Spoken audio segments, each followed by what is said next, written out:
It's about that time. You are going to be highly educated with the Cannabis Closet podcast with CannaQueen and MJ.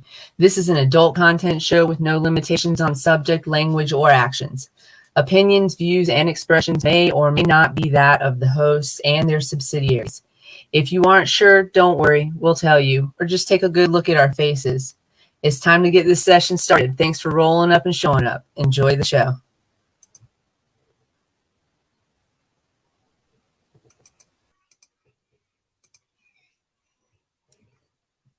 I have to unmute. I have to remember to unmute.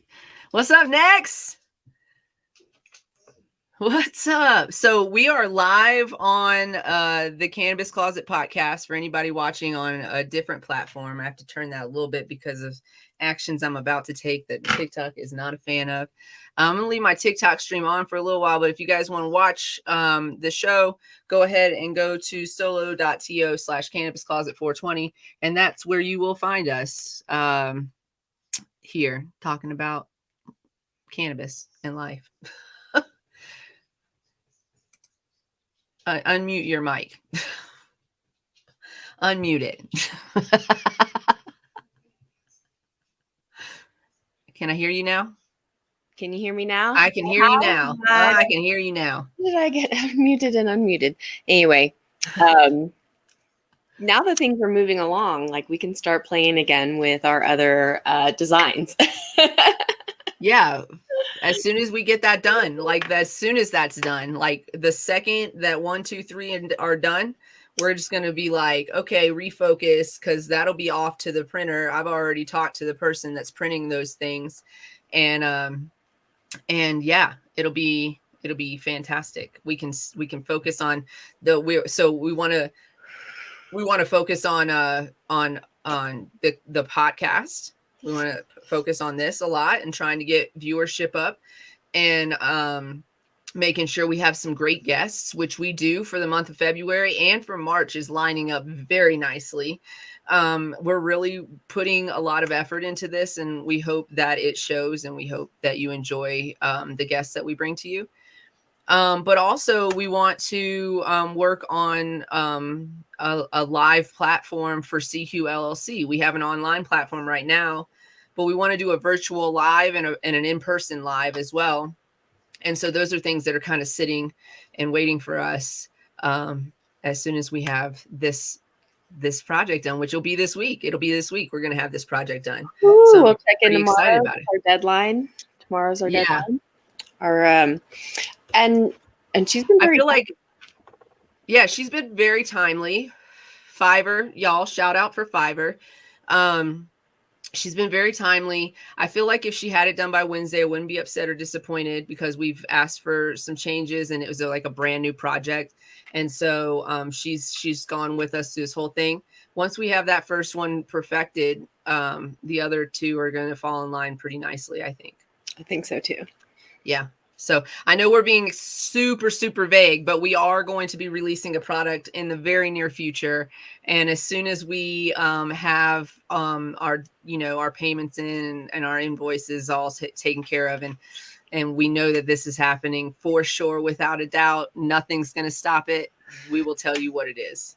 But you know what? You could find out what it is not being here, but joining us in our Discord. Let me share that little link for you guys. If you guys want to join us in Discord, definitely check out this link. If you are watching me on TikTok, go ahead and go to solo.to/cannabiscloset and come over and watch me on like Twitch, YouTube, or Facebook Live. One of those platforms will be a little bit better for you. You can see everything that's going on. You can hear my partner in life, my platonic life partner, PLP.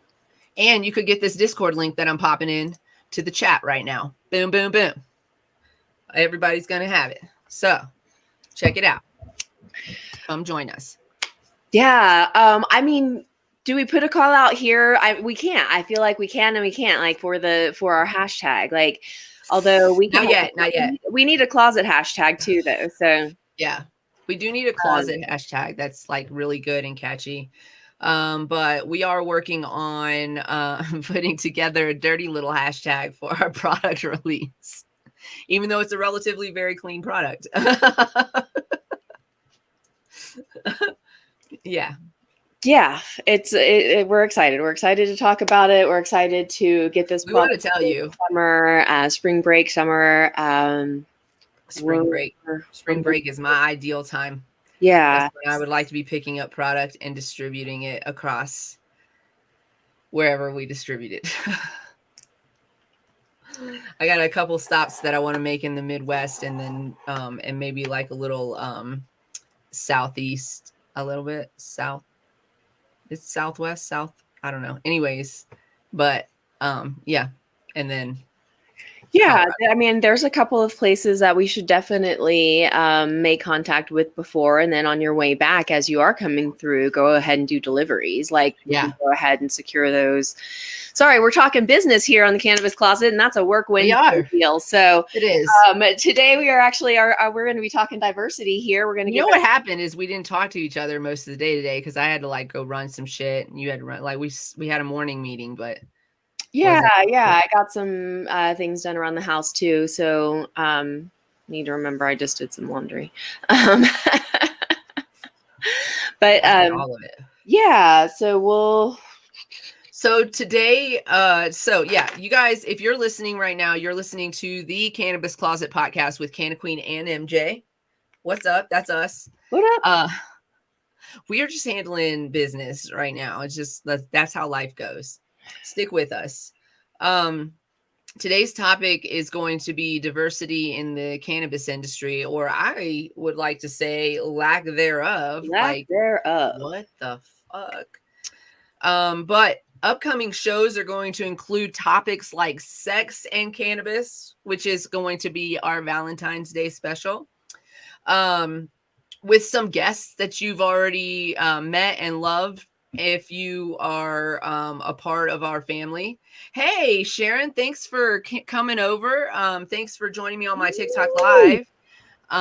This is the Cannabis Closet podcast. I'm CannaQueen. This is MJ. Now you get to hear the whole thing, and we can do this part together. So because TikTok doesn't like it when I do this part. So next week is the Sex and Cannabis show. We're gonna have some really amazing guests on, and I'm not gonna be here for most of it. So I'm a little disappointed. I know what is happening. But we'll have a Wednesday follow-up with those guests as well. And an extra, and your friend Chan will be there with us on Wednesday. Yes, so Chan will be here.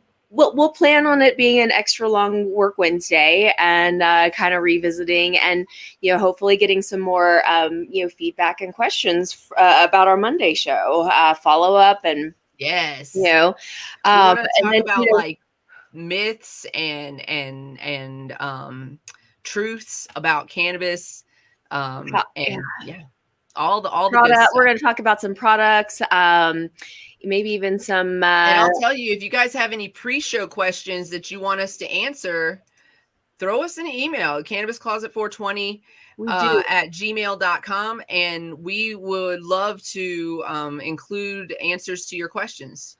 Hit us up on our email there, Kimaru Fresh. We are sorry. Yeah, it depends. We do come here and talk about cannabis and what's going on in cannabis.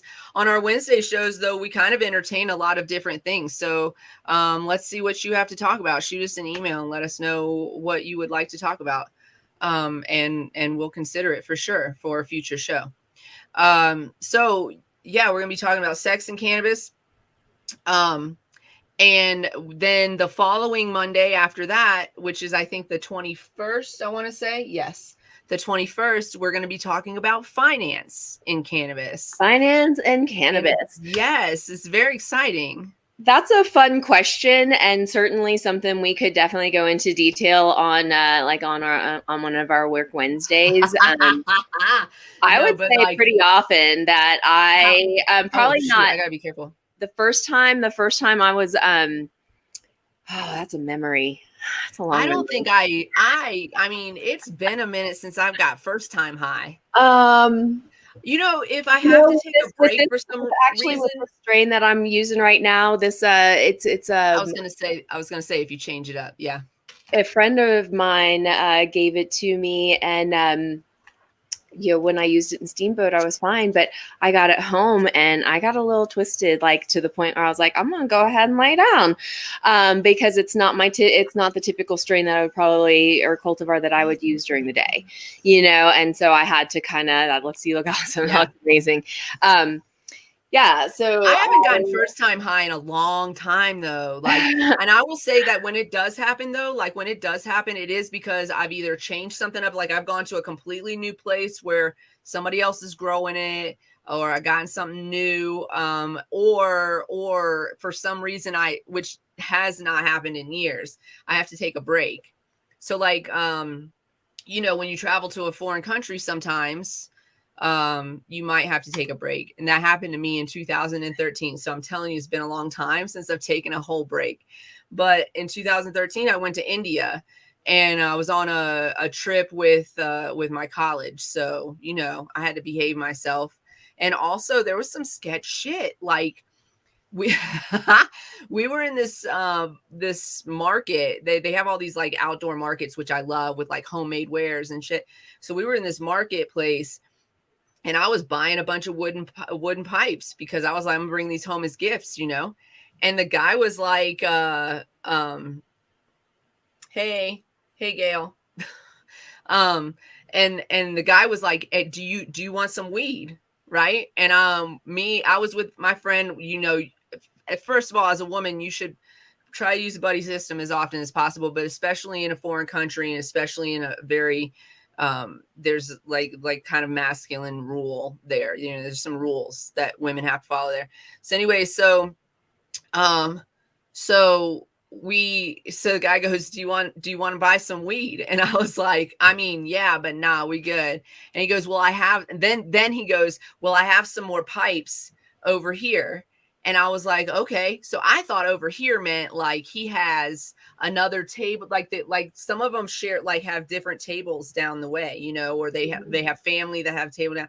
So that's what I thought that he meant. And then he turns down this alley and I look at my girlfriend and I go, nah, we good. We're good. We're not going down no damn alleys. No, we stay on the main. You give me. We're not going down no alleys in India. Newspaper and yeah.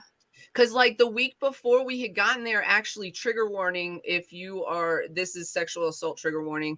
The week before we got there, a woman was raped and murdered on transit by several men and nobody did anything about it.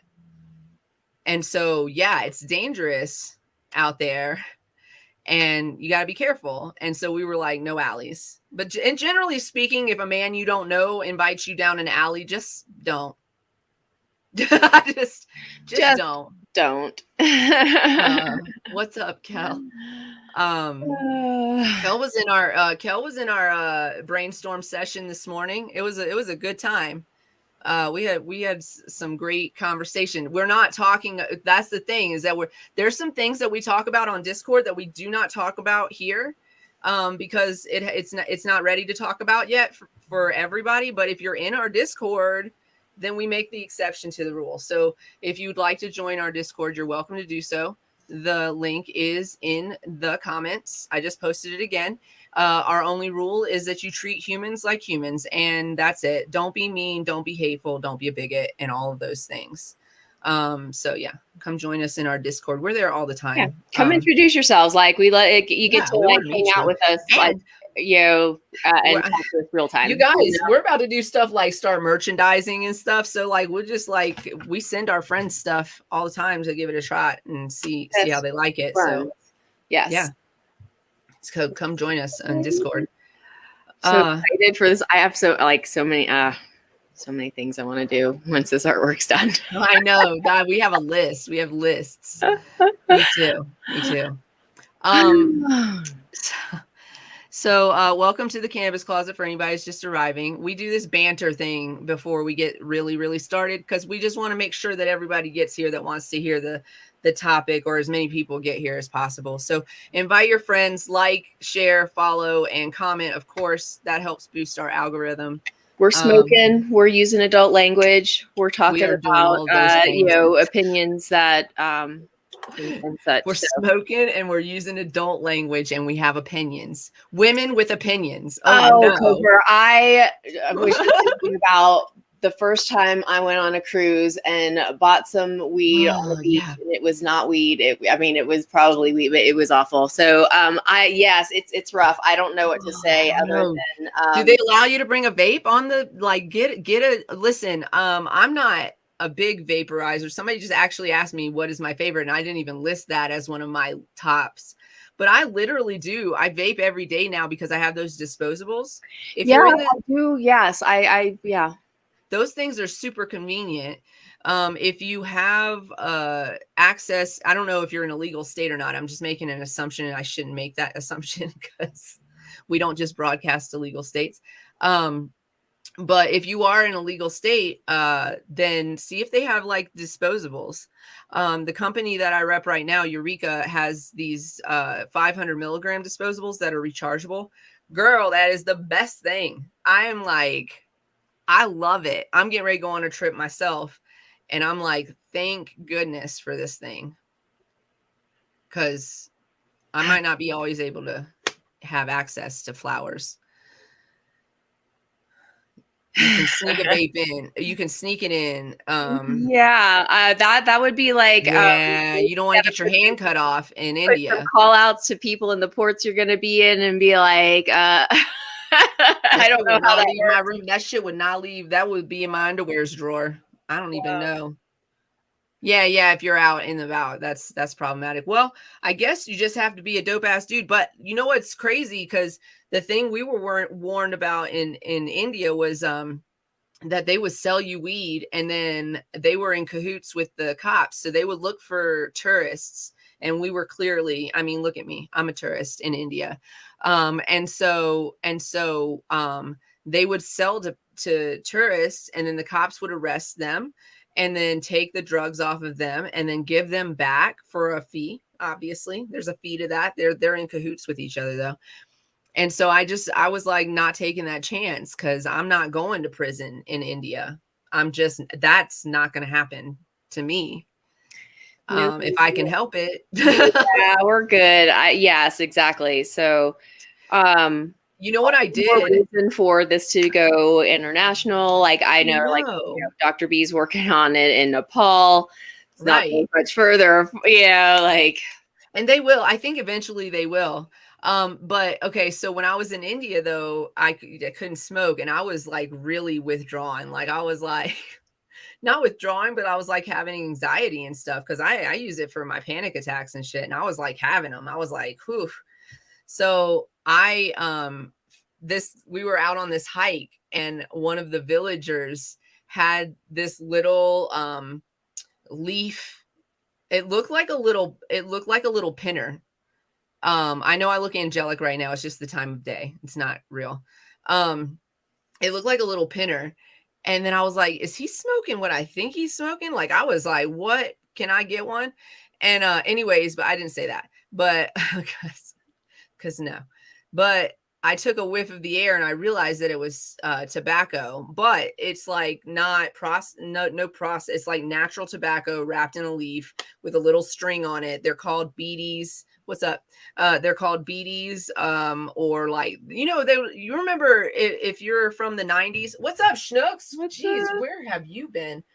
If you're from the 90s, do you remember clove cigarettes? Do they still have those? Yes, they are still. Yes, I know a couple of people. So that's kind of what it was. It was kind of like that, but it was just like definitely, it's the blue dream giving that effect. No, it definitely is. Oh, it's because I am. I'm like I have this rolled up blue dream. So yeah, but they were like little beaties. And then what happened to me is that I smoked them for like the last 2 weeks of our journey. We were in India and Malaysia for like a month. So I smoked those for like the last 2 weeks of our journey. in the Himalayas. It was fantastic. I was sitting on top of a mountain, like smoking what looked like a little blunt, a little joint, but it wasn't. It was just like a little, I guess clove or whatever. And I had a bunch of them. And then the last night we were there, I went out to smoke with everybody because everybody's smoked. You know, when you're in a group, everybody smokes. I don't know. And I go out there and I light it and I go to smoke it. And I'm like, oh, no. It made me feel sick to my stomach. I had to wash my hands like 3 times to get the smell out of my hands. I had to brush my teeth like a couple of times. It was crazy. And then I never touched them again. But I did bring them home and I shared them with like all my friends. And I got all my friends like, oh, where can we get more of these? And I was like, I mean, I don't know. I brought them from India, bro. Sorry for your luck. Good. Yeah, exactly. So, yeah. So be wary international traveling. Figure like I don't until things are all opened up. We just play by the rules. I would say you should buy it from somebody. You should hang out with somebody who has it, and then you know if they're smoking it with you, and then that might be a different situation. But like make friends with people is what I'm saying. Yeah, that's what I'm gonna have to do this week. Yeah, you're gonna be real. What am I doing? Oh, let's talk about this. Let's talk about this. Let's talk about this imbalance. So we're both traveling this week. I cannot. You tell the story. If you guys. She is it okay? I can use state. Oh well, right? Yeah, no. Well, I'm going to see a friend in the state of Arkansas, and I am going to go cat sit in the state of Hawaii. And what I'm saying is that maybe I need better friends. This is the craziest connection. I mean, I cat sit when this cat sat for them when they lived locally. For somebody to fly from Colorado to Hawaii to babysit their cat. They are very protective and loving cat parents, and they are very selective of who they choose to let watch their cat. And so I guess the current cat sitter can no longer be around the litter. And so mine too, Schnooks. Mine too. And she has an emergency thing, not emergency. She has business things going on that and other things that she has to go. She can't change her plans. So she's like, can we make this happen? And I just so happened that my clinic calendar cleared because housing situation and being able to. Yes. Yeah. But no. So I've come to the conclusion that the reason why I don't have friends who invite me places like Hawaii. My best friend was also recently invited to Puerto Rico. So I'm like, what's happening to my life? But I feel like the reason that I don't have friends that invite me to those places is because I might be that friend.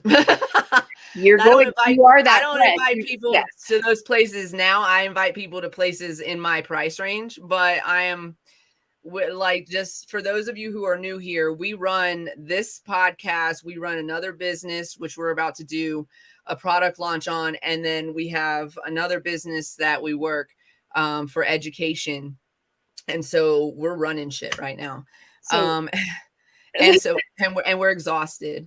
But the point is that those businesses are on track to be lucrative. They're on track to be good money so I will be the one inviting people to my island in Costa Rica to come hang out with me. So I will be doing this weekend. You want to come hang out in Costa Rica? I'll be hosting the show from Hawaii. So tune in. Try to find a good spot. On Valentine's Day. Fuck so off. I'll I love you. I'm glad that you're getting this opportunity. It all, everything lines up. I've heard that there are hot springs where I'm going. So there's that. Yes, there's that. And you should definitely go. It'll be a good time. I'm definitely going. Yeah, like I said, things were just lining up. My sister's able to watch my dog before she like leaves the state. Ooh, what is wrong with people? I don't get it.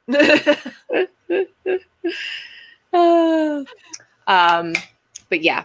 And where are we gonna sleep now, Marla? I'm just kidding. I'm just kidding. But we are gonna miss you, not just for the sleeping arrangements. When you do decide to listen to this, since you don't want to join us live on our show anymore. 444 444 444. Do we have our alarm set for the West Coast celebration? I will go ahead and do that since I probably did not. While you do that, I'm going to take the show into a serious direction. Are we going to start a topic? Not yet. I have a thing that I'm mad about. And okay. What is CannaQueen mad about today? Yeah, it's a trigger warning. Y'all, I cannot. First of all, this is February. It's Black History Month. So why is another young Black man dead from being asleep in his apartment from a no-knock warrant? I can't. From a where the leadership, I can't remember if it was the mayor. I think it was the mayor who said that they were putting an end to that. And then, like, okay, so here's the story. Here's the thing. I haven't read this headline. I haven't been looking. In Minnesota, a young man named Amir Locke was shot and killed by the Minnesota Police Department. They were engaging in a no-knock warrant in his building for several apartments. Amir Locke was not a criminal. He did not have a warrant. He had a legal firearm that he kept next to him when he slept. He was asleep on his couch. He was wrapped up in like a comforter. It's probably the lighting, but it looked like one of them big fluffy white comforters, just if you can comforter. Yeah, it was just like it like looks so cozy, right? And they used a key that was given to them, I'm sure, by management because they had a no-knock warrant, and they entered his apartment. This all happened within 9 seconds. They entered his apartment, but the warrant was not for him. It was not for him. It was not for him. They entered his apartment. They announced themselves very loudly. He was sound asleep. He was you could if you can stomach it and you look anything like me on the outside, you got to watch this video. You have to you have to, because you don't have to live this life where you're afraid that somebody's going to bust into your fucking apartment and shoot you while you're asleep on the couch. It's awful. It's awful. It's awful. He did not deserve that at all. And frankly, I don't know what person deserves that, regardless of what crime they committed. I thought this was the whole point of the, what police officers are not judge, jury, and executioners. That is not their job. Okay. And then they lied about it. They lied and tried to smear this man's name.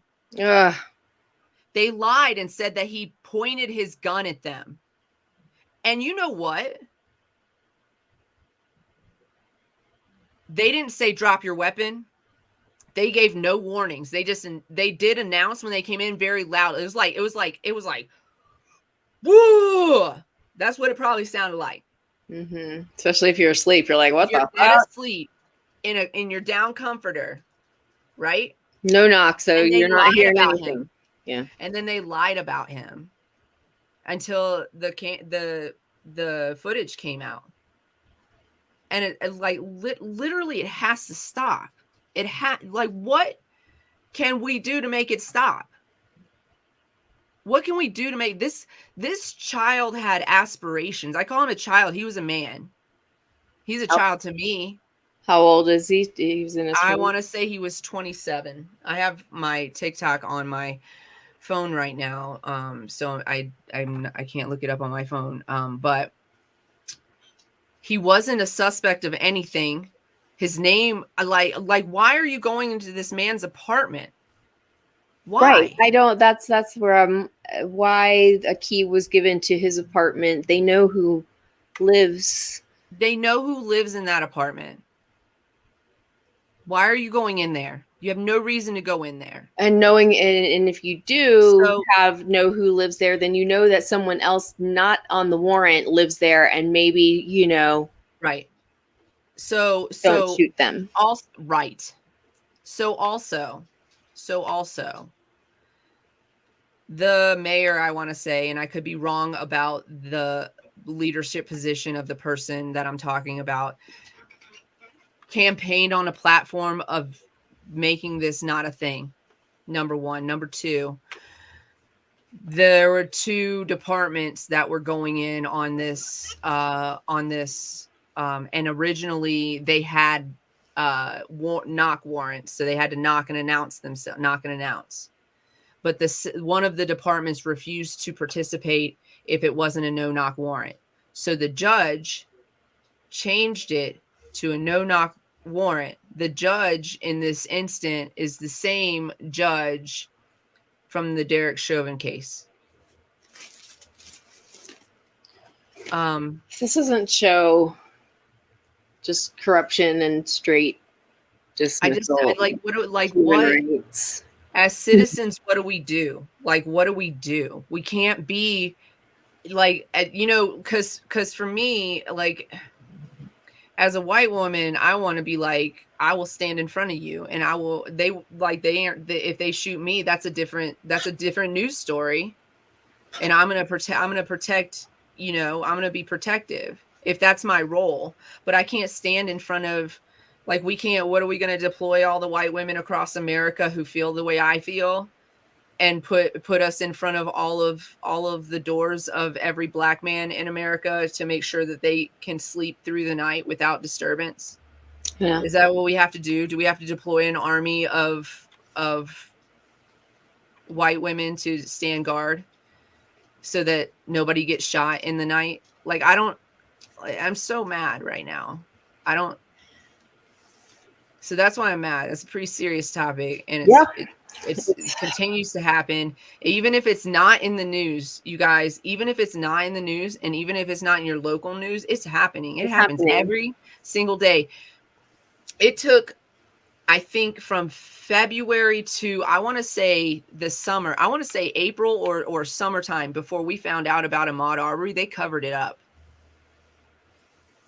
It's a good old boys club.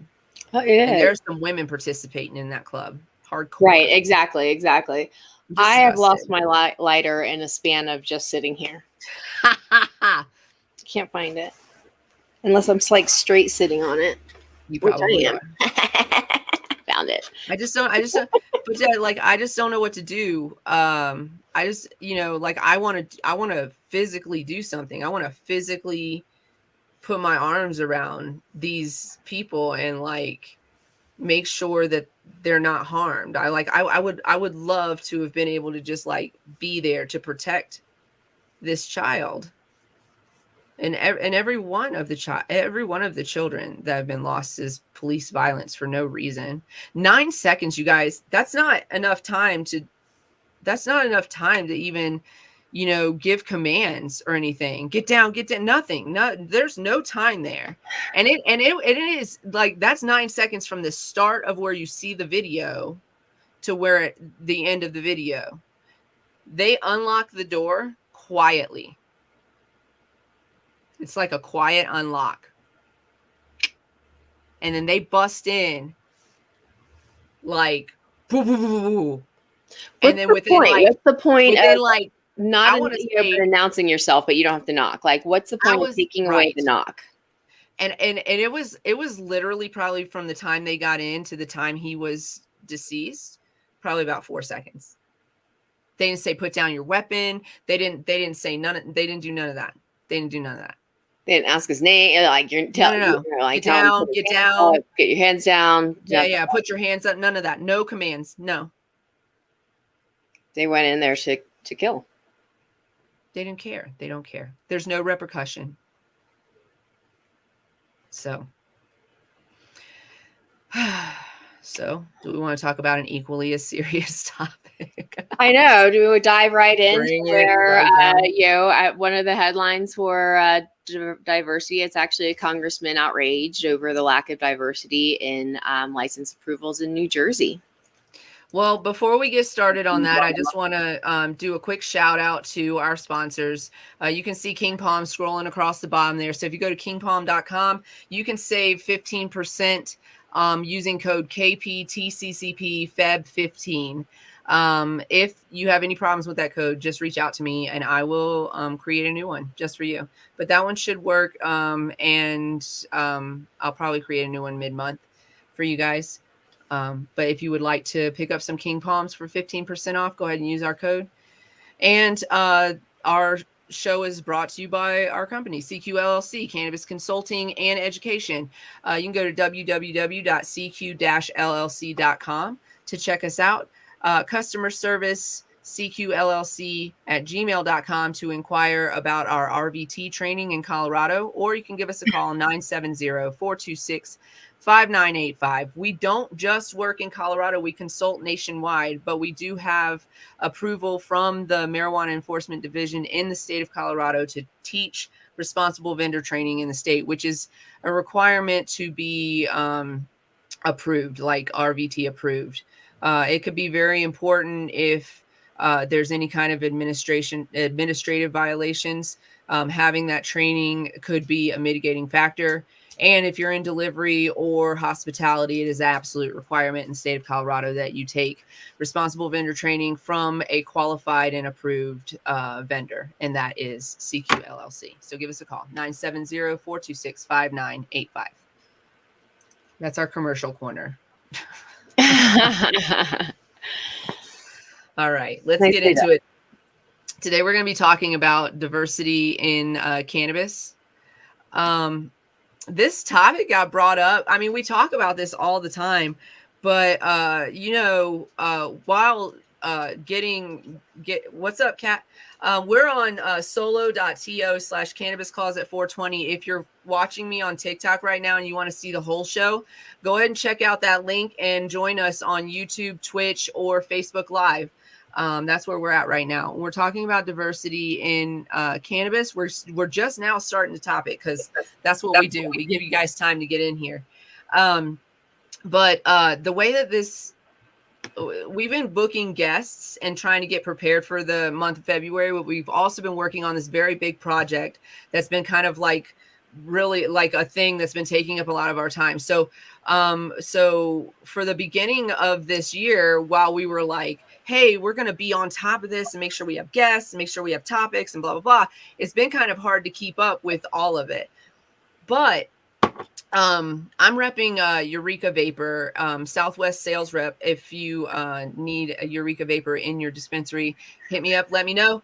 But I'm a rep, and so we wanted to highlight, as a company, we wanted to highlight Black-owned businesses in the state of Colorado. And so I was like, oh, well, let me look that up. And I could only find one Black-owned dispensary, Black woman-owned dispensary.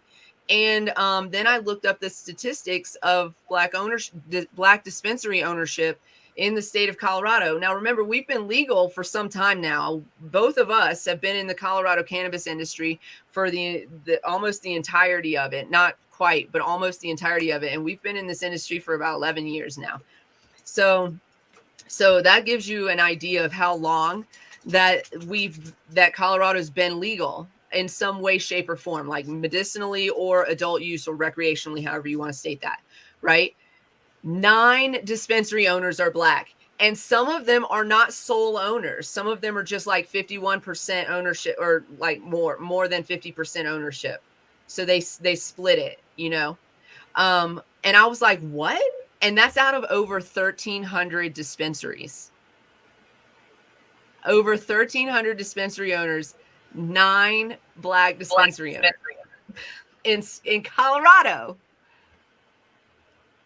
So I'm looking at actually a Marijuana Moment article that is about Colorado. And this is from 2 weeks ago, from January 24th, by Kyle Yeager. I think we've read a couple of his articles before, but they're talking about that actually Colorado officials have announced that the state has achieved a wildly important goal of increasing diversity in the legal marijuana industry. What is that wildly important goal? Let's talk about it. Let's see. Data shows there's still a way to go before cannabis business ownership is on par with the state's population demographics. Nearly 17% of the state's cannabis businesses are now minority owned as of January 1st, the MED reported. Colorado had set a goal of at least 16.8% minority ownership in the cannabis sector by June 30th, 2022. And that there's 16.9 right now. Right. And so when data on licensee demographics starts to be collected in July of 2021, there was a 15.2% minority ownership in the market, and now it's up to 16.8, it says. I think I looked at it the other day. It said 16.8 or 16.9. So yeah, it's close. They've approved 50 social equity licenses for the communities. What is Colorado's definition of social equity? Does that include people who look like me? This is the impacted areas. So so far, this sentence here says, as January 1st, the state has approved 50 social equity licenses for communities disproportionately impacted by prohibition. Okay, so that's something. I just think like a lot of states do that loophole shit, right? And so we've talked about this before, where the loophole is that as a white woman, I am a minority. I'm a minority. I'm considered a minority because I have girl parts.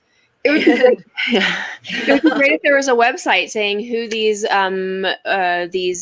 businesses are, to highlight them. I don't know if anyone. Oh, I do want to highlight the Black woman owned business is called, I think it's called Simply Pure. I'll look it up here in a second. And it is a Black woman owned dispensary in Colorado. Ooh, we should reach out to her for Women's Month. She's been highlighted in all of their articles about like she's like their representative. Like, look, we've given a license to a Black woman. Like, come on, Colorado, you could do better, because this is 2022, and 17% is not good enough in 2022. I'm sorry. I mean, I feel where they're like, we're proud of ourselves. We set a goal and we reached past it. Good for you. Fantastic. Or we met our goal before the date, or whatever the case may be. Fantastic. But your goals should be loftier, and your effort to make those goals happen. Because like the reason that there's not more diversity in the state of Colorado is because the program is inaccessible. Who is approving the license? They're not, they're approving social equity license based on what, you know what I'm saying? Like, what does that look like? Like, you could actually make it so that the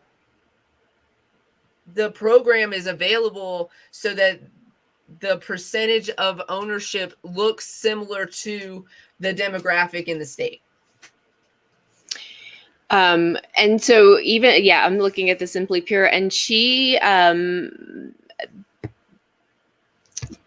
had a license in since 2015. This article I'm reading talks about her, so it's not like this is she's been doing it in it, congratulations, by the way. And I'm so glad that she is representing, but and so they're disappointing. Back in 2015, it was saying 81% of their stores were owned by their African American, and opened their and then opened the recreational patient doors. So when we talk about, like, we're just talking about dispensaries, like off the top, like 9 dispensary owners are people of color, and that's ridiculous. Overall, there are also cultivators and processors, kitchens, etc., delivery drivers or delivery company owners, and what I want to say about that is that it's just like you're making certain areas of the industry accessible to whoever wants to access it by making it lower cost and less ridiculous financial burden on the individual. But I'm glad that we have delivery company owners that are Black owned. I'm glad for that. But I would also like to see more dispensaries that are Black owned. I would also like to see more grows that are Black owned. Especially in the areas where they, that's their community, where there is a why aren't they represented? Oh my gosh, I talk about this. I don't think it's still on Netflix, but if you can find it, definitely is highly recommended. Killer Mike did a docu-series. He did a docu-series where he talked about different issues. But the first one is the most memorable one. I don't even remember what any of the other ones are about. And I watched that season like 3 times. I watched that thing like a bunch of times. But the first one was about how long a dollar lasts in a community. And in most communities, a dollar can last weeks within those communities. So in white communities, weeks. In Asian communities, weeks. In Black and brown communities, not even a full day. Not even a full day, like 6 hours. I think it was in Black neighborhoods. I'm paraphrasing a little bit because I haven't seen it in a minute, but it was hours. It was not days. It was not weeks, and it was not months. So what happens is, here's how it works: is that things, the buildings or the head honcho of the business doesn't even live in that neighborhood, doesn't work in that neighborhood, and doesn't spend money in that neighborhood. So all the money that comes into this little, let's say it's a little corner store, right?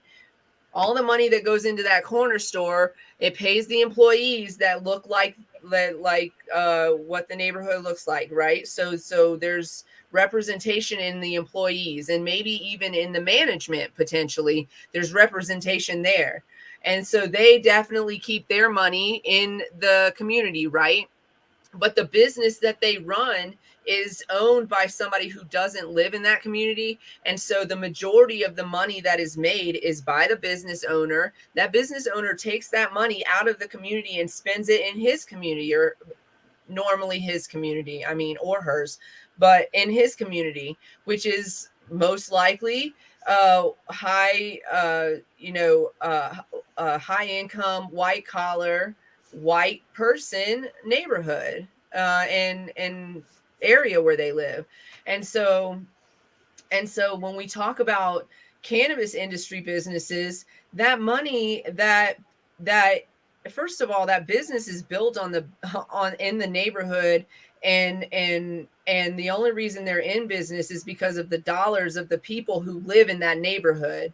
And then they don't even do anything to help put back into that neighborhood a majority of the time. Their roads are shit, their crime rates are shit. And I'm not talking about gentrification. I'm talking about letting the neighborhood remain as it is, but helping build the people up in that neighborhood, giving them jobs and things to work towards, giving them places to stay, like putting money into the community.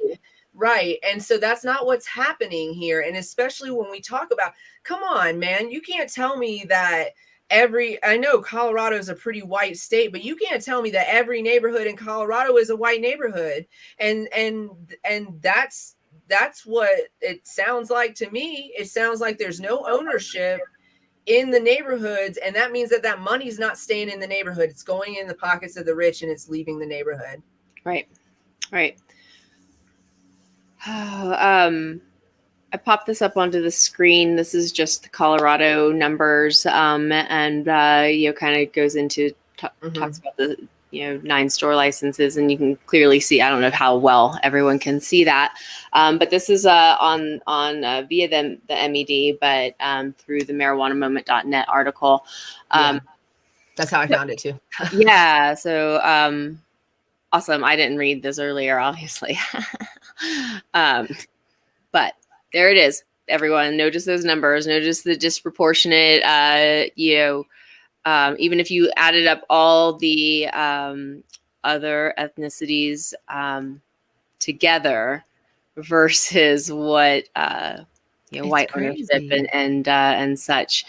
The numbers are right there. So, is there enough diversity? Is there, what are the barriers for entry in Colorado? Like I said, they feel like they're on their way up. Shouldn't there be a higher number of percentage? Like, why? Oh, cool, 16%. That's your goal. I know, right? 16% is their goal. Hey, I love you too. I just want to say that this is my best girl. I love this girl right here, Shika. Hey, Shika. She's one of my best girls. One day we're going to be old and rocking chairs, talking trash about people walking by. Sweet. Can I be on the porch with you? Smoking a blunt. Yeah, this is my platonic life partner. So definitely. Just going to have like a line of ladies smoking blunts. We're going to have a mountain home. We're going to have a beach home. So, we're going to everywhere is home. That's what we're going to have. We're going to have retreats. Do you want snow or do you want a beach? We can take you there. Yep. Hopefully we'll have some Nepali Connect soon too. I mean, we do have a Nepali Connect, so eventually we will be able to open that up. If you guys are watching or listening right now, make sure you like and share the content. Tell your friends about us. You don't have to be a cannabis smoker or consumer to like the Cannabis Closet podcast. We're talking about some real world stuff right here. So today we're talking about diversity in the cannabis industry, or the lack thereof. And Colorado is a very poor example of diversity in the cannabis industry. And we really shouldn't be, because we've been in this game long enough to have corrected those flaws and really do better than other, like a lot of people, or not people, but a lot of states use us as an example to build their regulations. We should also be an example of hiring practices and ownership of it, access to ownership. Because to own a dispensary, a store license, you have to have so much capital put into the bank. You have to raise enough to pay for the license that you may or may not get. They may not give it to you, and then they keep your money. Like, who has, thousands of dollars, hundreds of thousands of dollars to put into a project? Because we're not just talking about license. When you apply for your license in Colorado and in every state, you have to have your shit together. You have to have a location that is approved by the state and the community that you're in. You have to have building plans, security plans. You have to have all of that shit laid out and ready to go. And they won't approve you unless you can show them that you have. So you have to like work with a landlord to or purchase a property, and that may or may not get approved at the end of the day, even if you do everything right, which is happening in Colorado. I feel like a lot of these social equity license people who apply for social equity license, they're not getting approved. I think they're going through the whole thing and they're just not getting approved. And then we have this, I think you can explain it a little bit better than I can, but then we have this bullshit ownership opportunity. I call it bullshit because you literally have to like own it under an already owner, so you don't actually fully own it or something. Can you explain this? Do you know what I'm talking about? We've talked about it before on the show. Right. And that's exactly it, is that the social equity program that Colorado has in place. And I don't know if it's that you get additional assistance or, it's easier to get the application through. But yes, you have to be attached to an existing license in order to qualify for this social equity program. Right. Do we need to be heroes that badly that we have to like set people up with a white man in order to own their own cannabis business? I don't understand why you wouldn't. Why you wouldn't treat this like any other business? Like, you know what I'm saying? I mean, we're a regulated business, and I get that. But as far as like, oh, I don't know if you could run this business, so I'm gonna put you under the. You know what I'm saying? That's what it looks like to me. That's what it sounds like to me. That's what it would feel like to me as a woman. That's what it would feel like to me if somebody said, well, I can give you a license only if you work with this white guy over here, though. Right. So, like we mentioned, how I wonder of these 9 that are licensed, where do they sit? Are they social equity, or were they established before the program? I almost guarantee they're not chosen as the mentor for the program. 9? I know. 9. 9. And some of them are a part of the program because they have like the 51% or like over 50% ownership or whatever, which is so those businesses are probably also white owned businesses. Yeah. So fuck off, Colorado. So in New Jersey, let's see, Representative Donald Payne, Democrat of New Jersey, is outraged to hear that Black-owned businesses have been shut out of the state's cannabis marketplace. Me too, boy. There are zero licenses have gone to Black business owners of the 56 marijuana retailer licenses approved. That makes me so mad because didn't we just do a show just like right before the new year about this and how all these they were like stepping up and like being the example for social equity in the country. I feel like we talked about that and that they really aren't. They really just.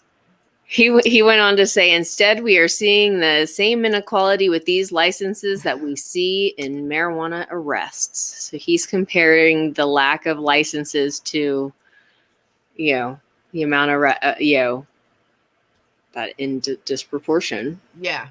Of color. Like you can arrest all of these Black men and put them in jail, but you can't get none of them licensed. That part too pisses me off about the prison system. Listen, if you were convicted of a low level offense, non-violent offense, and I don't know about reoffending because I feel like there's a socioeconomic issue on some of these crimes like theft. So reoffending might be a thing, but I feel like if it's a low level crime, like if you aren't, you served your time, then you served your time. Like you get to vote, you get to work, you get to do the things. Hey, come join us on the podcast, solo.to/Cannabis Closet 420. Definitely join us in the comment section because I want you there. So you know who I'm talking to. So like you know what I'm saying? He's right. Like we spent all of this time ruining families and ruining lives and creating this narrative. This goes deeper than cannabis. We're talking about it in cannabis because that's what we talk about. This is way fucking deeper than cannabis. The war on drugs ruined families and then gave the 3 news channels that were available to all of America the opportunity to create this narrative that Black men are deadbeat dads, when in fact, they're being arrested for the same thing that I'm doing right here in front of you right now. And still, in non-legal states, still. It's ridiculous. And that it's so slow to come around, that people are using, that we are, using it as medicine. And while it does have, the adult use attributes for people that are using it, whenever, whatever, like however they want to classify it. But that sort of thing. It's just money. It's just taxes when we're talking about adult use to medicinal and limitations and Colorado got me heated regulations. And regulate ourselves right out of the, out of this market, like, and all right back into wherever, we can fit in. It murders my soul. I can't stand it because they're just liars. Okay. Anybody that looks you straight in your face and tells you that the reason that part of the reason or part of the effect of legalized cannabis is to eliminate they'll call it the black market. I will never fucking call it that. It's the underground market. The underground market built this fucking industry. So legislators can, kick all the rocks. I just made anyways. You could jack it right off. You kick all the fucking rocks, but you don't want to destroy the underground industry. You want to arrest people who don't have the money to put in your pockets. So you create a system where the underground industry has to exist. And that system is that not all of us can afford to walk into a dispensary and pay 60 fucking not in Colorado. We don't pay this much in Colorado, but for a lot of your programs, 60 fucking dollars for an eighth, and then want to look you in your eye and tell you that they want to that part of their effort is to eliminate the underground industry. It is 4:20 on the West Coast. Whoop, whoop, whoop, Sorry to interrupt with roll them up, light them up, roll them up, light them up. That's what's up. That's what's good. Mine keeps going out because I keep talking. Did Smoke come over here? He was in my live a minute ago, and I told him to come over here. Ow. Let's see. He might still be at work too. I don't know. Yeah. Oh no, because he could jump in. Let's see what else we have going on. This is not just a Colorado issue, you guys, but I would like to see one state, just one. I mean, well, I guess Oklahoma is a little bit of an example of this because Oklahoma has like this open market model, so that it's low cost license and it's an open market model. So like survival of the fittest, if you can. And so they actually do in Oklahoma have many black owned license in Oklahoma. I think Oklahoma is the state that's making an example of that. But I would like to see just like one state do, a majority of it right, not just like the one thing right. I want you to do that part right. And then the low licensing, like it's free market, like if you can do it right, then you can survive in this market. And it's a low entry fee. So you can get in here and do your thing and own a small business. And then also like for the patients, have accessibility to medicinal products for the consumers that, especially the in-state consumers. Like if you're an out-of-state consumer, you should be the one paying the taxes, like the high taxes. And in-state consumers should pay taxes, yes, but not like these exorbitant double taxes. It's crazy. They're in-state. They're the reason we have the program to begin with.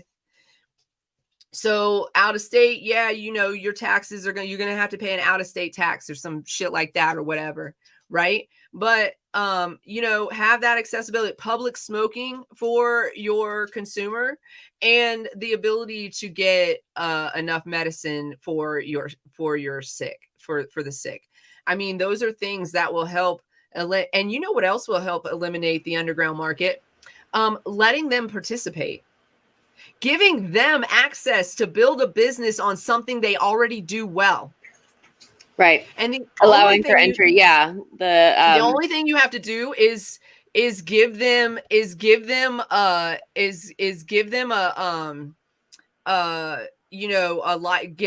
a license and give them access to being able to test their product. Those are the things that they would need in order, and then give them availability to sell their products to a transition, a business plan. Like if we're really interested in helping communities and promoting making whatever, being able to prosper off this plant, then put some plans. Like we can't just be like, oh, regulate it and give us money. Right. No, you can't tax the shit out of us before we can even make any money.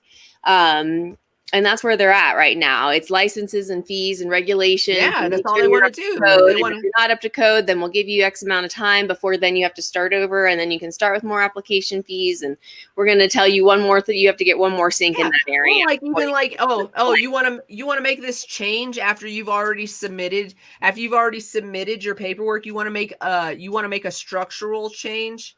Or you want to make it doesn't even have to be a structural change. It could be like something simple, like I want to take this office and move it here and move this thing here. And they will be like, no, that's like $2,000. You got to pay us to do that. Like not even knocking down a wall or putting up something, none of that. No, just changing the use of the room. Yeah. $2,000 in cannabis, in the cannabis industry in Colorado. And so that's where I feel like, again, new states that are coming online, states that are already doing it, Colorado failing to be, again, the leader in the industry by cherry picking and just saying, okay, well, let's see how, again, it's more money and fee and regulation driven than it is what can we do with this plant? How can we really grow it literally? And all, again, do this right, do it differently than every other big industry. Yeah. Do it, exactly. Allow for, the mom and pops, the small, cultivators, you have to be allowed, dude. I can't honor that, keep that idea. Like we can't, these massive grows, like, okay, it's great for hemp. It's great to industrial hemp and having it's great. Hey, listen, it's great for our medicine. For our medicine, like we want to have access to, the good stuff, the boutique, and, people, growers that are paying attention and growers that are growing and strains that we need. Right. So, they're like specifically we're growing this because this is what we treat as a grow. This is what we focus on, like stuff like that. Boutique grows. You're right. Like I expected. You gotta protect us. We gotta protect our small businesses. Exactly. I expect that there's going to be big Walmart chain type stores. And even regulations that say this amount of licenses go to a non small boutique license. We should have a small boutique license availability. So and it shouldn't cost like an arm, and you shouldn't have to sign over your firstborn in order to get the license. You know what I'm saying? It should be, you should be able to, and some of the regulations, they're just hard to get behind. Like these new medical regulations, it's going to be hard for some of these companies to get behind and keep up with and follow, and they're just going to go out of business. But here's the thing is that if we don't protect us now in the medical side, they're going to just, it's going to flop right over into the adult use side. And then all of a sudden we're dealing with more taxes and more everything else. And now we don't have, in Colorado, it's written into our constitution. So we have a little bit of ground to, come back, patients. Like we need to start talking, everyone needs to start again talking now. So what we're doing here. And we still have a medical system and we need to be vocal in it and paying attention to what's going on. Also, tag Jared Paulus. We want to talk to him about this. Yes, discussing, and it needs to be a discussion of what happens when this adult use medical markets merge, because there is no difference except for it's not a good seed, bad seed situation here, people. There is no difference between medical and adult use plants. It's not different. It's grown in the same facility. The grower, I will tell you, it can again go with that boutique grow. If you are a small boutique adult use facility and you're doing small batch and keeping it tight, kudos, but it really doesn't seem to play out that way. When I was growing, we grew for the store they had a adult use and medical dispensaries, and we grew those plants in the same fucking row. They're in the same fucking row. They're in the same row together. They're all together. Yeah. If one gets spider mites, they all get spider mites. It's like just divided by a rope or a tape or a not even. We were divided. It was like an imaginary rope or tape. It wasn't even like real. It was like like we made those rows and we made them work out, you know what I'm saying? But like the difference between them was a tag, not how we grew them, not where they came from. The tag was the difference. Yeah. The way we cloned them all the same. We planted them all the same. We started from so when we started a new batch by seed, we started them all the same. You know what I'm saying? Like they were treated with the same love and respect as if, it doesn't matter if they're medical or not. So listen, go to our Twitch. He's like, I'm so lost. Go to solo.to/Cannabis Closet 420. If you look on there, you can come over here. It's Twitch, YouTube, and Facebook Live is where we're at. Cannabis Closet 420. We're having a whole conversation over here. We're live, yo. It's the show. We live on the show. We're live on the show. I have one more thing about just another. This is actually an older report, 2021. Let's see. This is from Your hair looks phenomenal today, by the way. Thanks. This is no air dry, and just nice. But it does have a lot of product in it as far as like gel and other stuff. Well, it looks fantastic. Thanks. Thank you. Kudos. So this is from, October 5th of 2021, and it is saying that women and minorities are losing ground in cannabis company executive ranks. This is a study. So this is actually and this is by, this article is by Steve Gelsey, and it's a marketwatch.com story. So efforts aimed at increasing diversity in legal cannabis appear to be failing as white men dominate C-suites. Imagine that. So it kind of alludes that, the unequal representation of women and minorities in senior roles, like all of a sudden, like they were being held by women. And then in the past 2 years, white men have migrated over into the industry because they're like, oh, money. And that's how they talk to you guys. We know a lot of white men. Same way to get boobies, like, oh. My husband does these impressions of like my mom. He'll do an impression of my mom when he's talking about something she says, and he did this impression of it was the cleaning lady the other day, and I looked at him, I was like, why does she sound like my mom though?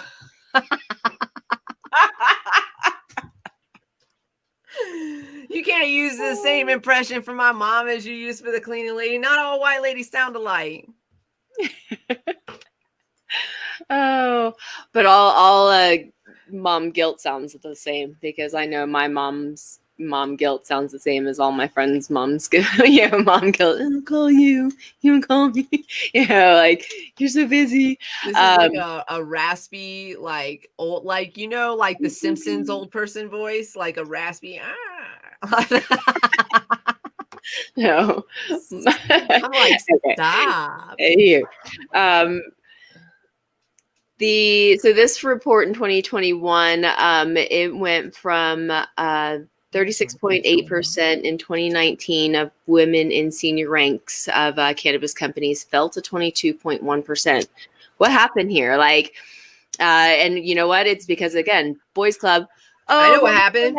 My friend, I'm going to hire my friend. I'm going to hire my friend to replace the woman or the person of color that has been doing this job longer, knows more. But I'm going to hire my friend because they want a job in the cannabis industry. If you want to help with social equity, you got to stop hiring people that you know in your circle.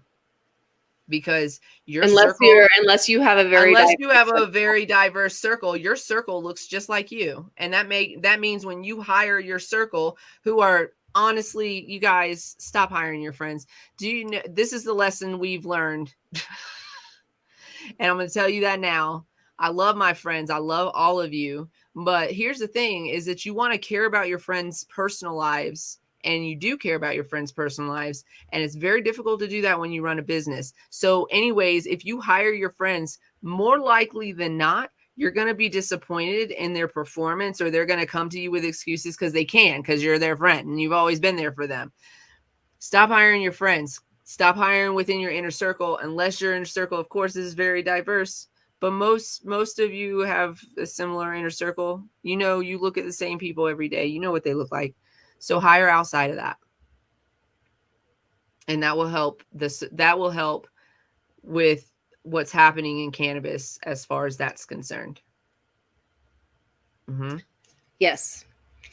So there are a lot of great this marketwatch.com story. It pulls from MJ Biz and some other sources. So certainly check that out for some of the graphs and you know what they've really found in this study regarding racial and gender diversity, where it's just lacking in I think ownership.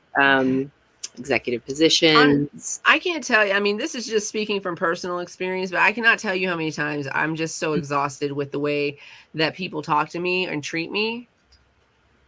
You know what I'm saying? Like I don't know what the fuck I'm talking about. Like I haven't been doing this for years, for 10 years, 11 years. Like I don't spend every single day of my life reading and learning more about cannabis. Like, you know what I'm saying? And it's so frustrating. I had an incident, I guess it was like in 2020 maybe, or maybe it was last year. It could have been early last year too. But do you remember I had that incident where somebody reached out to me and they were like, hey, what did they say? They didn't say they wanted to bend my ear, but they basically wanted to take some of my time to get my input on something. Right. Yes. And so I was like, I get paid to do that. And this person, by the way, has done this on numerous occasions throughout our whatever ship. Okay. I've known this person since the beginning of my cannabis career. I have grown in my cannabis career, like professionally grown, and also I've grown professionally. Like, you know what I'm saying? Right. If you get what I'm saying. Yeah, you gain more experience, you have more time in it, you're constantly growing. Exactly. So over the years, my opinion obviously means something to you because you keep calling me about it. So this time when they reached out, I said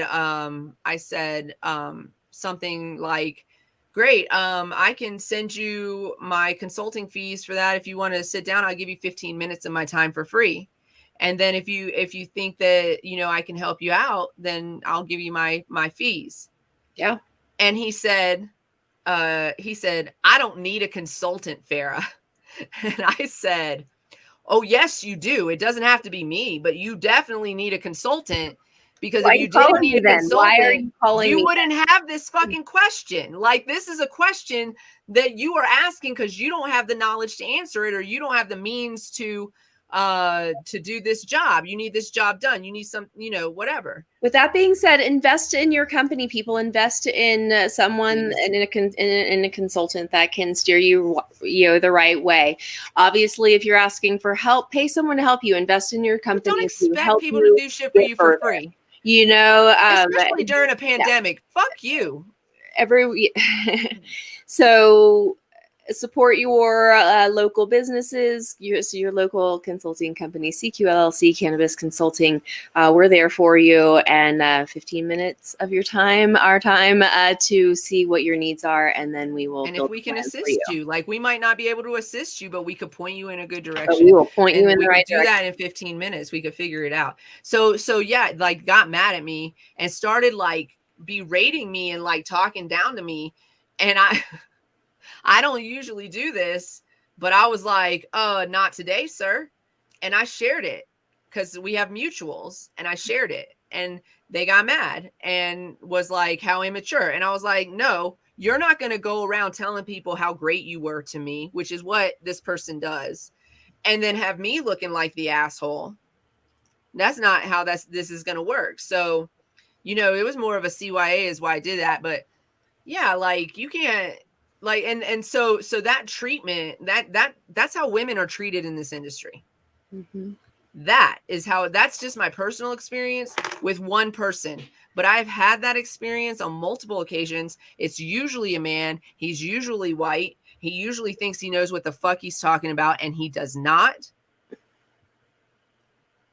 because if he did, he wouldn't have called me in the first fucking place.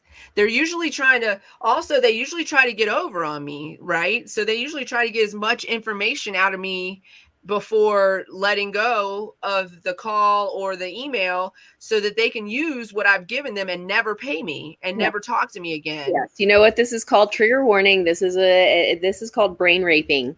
This is someone that wants to come in and they want to take your time. They want to pick your brain. They want to take everything, and then they want to fuck you and leave you. And they take you and they take your and it happens to women in this industry all the time. It does. It absolutely does. And that's why a lot of times they're exhausted and they walk away. Also, side note, a lot of the women in the industry, I was kind of getting to this point, and I think we veered off on something else, but a lot of times when we look at social equity laws, they include white women, and then white women own the business, their husbands run it. And then eventually they're bought out. And now women aren't in the industry anymore. Right. So I think a lot of these things are happening. I think it's a combination. I haven't read that study, but I feel like it's probably a combination of a lot of those things. Yep. Yeah. So that's all I have for on my. I think. Let me see if I covered everything. Oh no. We wanted to highlight some of those. So the traveling cannabis writer shared this article from Plain Jane. Castillo. East Castillo. Oh, she's a beautiful human. I'll say it every time. So she is one of our scheduled. We can say this, right? We can go ahead and she's scheduled in March for Women's History Month. In our Women's History Month guest, one of the and we're excited to have her. So she's been sharing some great articles, writing some great articles. This one is this is from the Plain Jane blog, and she shared this on the the Facebook page, and we'll have to share that. The Cannabis Biz. Oh, the Missouri Cannabis Biz. Hey, if you guys are more interested in what's going on in your neck of the woods about what's going on with cannabis, look for some Facebook pages. Don't believe everything you read. That's first. But like Missouri has a lot of different pages. They have like a cultivation pages, and they have community pages and patient pages and all this stuff.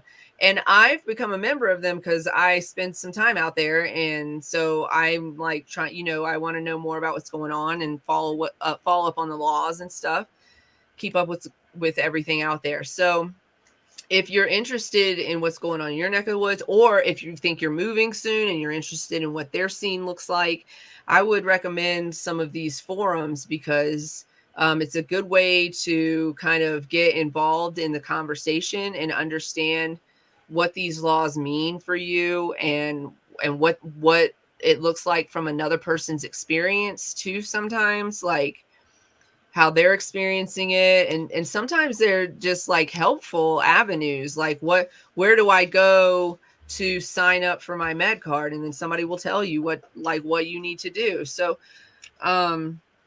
definitely look into kind of stuff like that. If you're going live in life also, and if your local chapters of cannabis lobby or organizations are also going live, join them, volunteer for them, show up at their meetings. Even if you're not a board member, you can still hear what's going on in the cannabis space. If something's going on in your city or county council, join them. Actually, join them anyway, even if, and I need to get better at this, so I'm going to try to practice what I preach a little bit more. But okay, I used to go to the city council meetings all the time when they involved cannabis. I was on it. I was there all the time.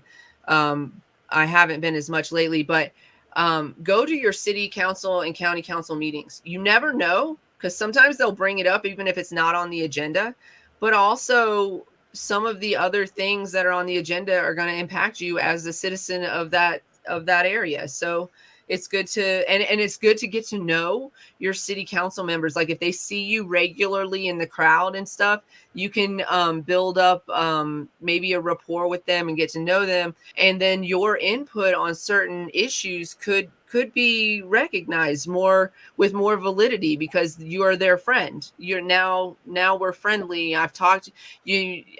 Her kids go to the same school as my kids, or whatever the case, and I know that she's a pot smoking mom, and she's still really clear headed, and she gets all of her stuff done. She's super successful, and I noticed that about her. And so when cannabis laws come up, and her input matters, right? So try to get more involved. What's up? Hey, how are you? I'm going to be posting the DOJ episode tomorrow, and I'm probably going to post this episode tomorrow too, as I will be traveling after Wednesday. I'll be traveling on Thursday. So I'll try to get both of those episodes up at minimum, and then our Wednesday episode I'll get up later when I get back. Yeah, we've been talking about diversity or the lack thereof in the industry. There's a lot of work to be done. Obviously, we don't have all the solutions, I mean, I feel like, do we have any of the solutions? I named a few, I guess, solutions to how we could see more of diversity in ownership. And I mean, we looking like the NFL. I mean, I guess we look better than the NFL right now because the NFL is looking very racist right now. But they just did a thing. They just did a thing that I feel like was like a pandering. I feel like it was pandering, and I'm mixed about it. I have mixed emotions about it, because I feel like I'm happy for the person who got hired into the coach's position, but I also feel like you just hired a black coach, so that you'd be like, look, we're not racist. We just hired a black coach. Look at him. Like, that's what I feel like they're doing right now. Right. That, that whole, the whole phrase of the token, like, it's just like, God, can, like, can we just have a diverse workforce in all industries? Can we have a workforce? Why is this not the, again, can we have a workforce not being appreciated for their talent, for, right, and not for, that resembles the community, right? Exactly. Like, can we have a workforce that resembles the community? Can we have a workforce from top to bottom, C position down? Can this represent the community, the whole thing? Not just like the bottom part of it, which is what's happening right now in the NFL and in cannabis. So look, we're connected. I didn't read the article because I didn't get a chance to open it before we came on, but I saw on one of the pages that I follow that the top three IQ children with the top 3 IQs in this country are black children. And that's beautiful to me. And also legitimate. Post it to the page. Post it to our page. I will find it and I'll post it to our page. We'll post this one too. The some of the black owned businesses, if we want to start, as we're, for Black History Month, the article that V posted just kind of highlights some of those black owned businesses in the cannabis industry. And that's a pretty good long list. I can list them out, or you can go check. Yeah, you can tell a few of them. I wanted to pull up some. I had some notes that I wanted to like share some Black history moments. And then I just realized that I've been on live TikTok the whole time, so I don't want to interrupt that at the very end. I imagine whoever's sticking with me over there wants to hear the end of the show. Yes. So I'm gonna leave it up, but I'm trying to get this computer to work over here. I'm gonna close the hopefully it makes me leave the studio, but it's like this is freezing up my other computer. It's crazy. Okay. Well, this list is not as long as I thought, so I can certainly make this quick and or some fun stuff to look at in different locations across the nation. So it's not just Colorado, it's not just Right. But all right. So I'll give a read. Black Hemp Family. It's a growing hemp and offering services like brand consulting, cultivation, education, and formulation and sales consultations. So it doesn't give a website or anything like this. So you guys are going to have to go look it up.